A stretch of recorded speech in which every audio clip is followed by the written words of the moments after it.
নিছে আমাদের কাছ থেকে, তারা কিন্তু এখনো কিন্তু সুবিধা নিতে চাচ্ছে। 18 বছর আওয়ামী লীগের সাথে সুবিধা নিছে, এখনো তারা কিন্তু বিএনপি নেতা কর্মীদের সাথে ঘুরে কিন্তু সুবিধা নিচ্ছে। আমি আমার সিনিয়র নেতাদেরকে বলবো, অবশ্যই আপনারা এই এই এই যারা এই সুবিধাবাদী যারা কর্মী আছে এদেরকে সব শুনে আপনারা ওই পিছের কাতারে রাখার চেষ্টা করবে।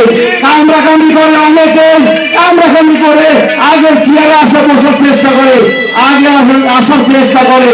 যারা আগে আসার তারা আগে এসেছে, যারা বিএনপি যারা করছে বিএনপি নেতা এবং কর্মীরা তারা তো আছে, কিন্তু 5 তারিখের পরে যাদেরকে 18 বছর দেখি নাই, অনেকে মনে মনে বিএনপি করে, অনেকে প্রকাশ্যে বিএনপি করে, অনেকে রাজপথে যারা বিএনপি করত তাদের সাথে এসে ওই 5 তারিখের পরে ওই কর্মীরা এসে তারা আমাদের সাথে বলে যে আপনি তো চিনি না, চিনে আমাদেরকে চিনে না, কিন্তু ওরা 18 বছর আওয়ামী লীগের সাথে দালালি করার কারণে আমাদেরকে চিনে না।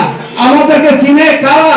যারা আমরা বিএনপি জিয়ার সৈনিক, জিয়ার আদর্শের কর্মী, এইখানে চিনে আমাদেরকে। ব্যতীত অন্য লোক কিন্তু আমাদেরকে চিনে না।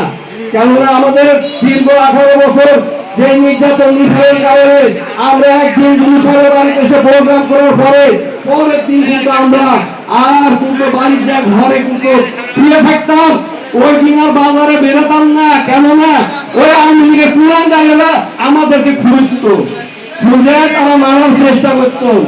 আমি ওই সব কুলাঙ্গারদেরকে বলবো যে আপনারা যে ভুল করেছেন